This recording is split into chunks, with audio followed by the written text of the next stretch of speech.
Welcome to my channel. How to install CCTV camera? Very simple.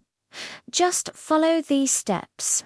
If you have an existing CCTV camera, you can actually use this method to install it.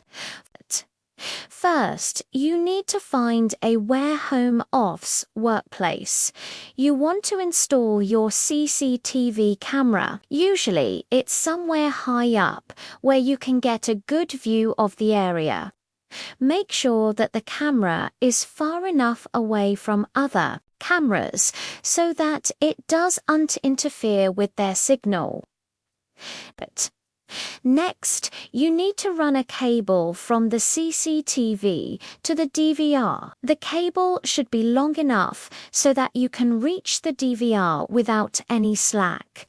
You may need to drill a hole in the wall or through the ceiling to run the cable. Once the cable is in place, you can start installing the CCTV camera.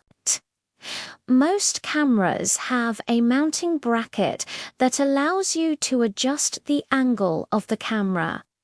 You can also use a screwdriver to tighten the screws and secure the camera in place. Finally, connect the camera to the DVR and you're done.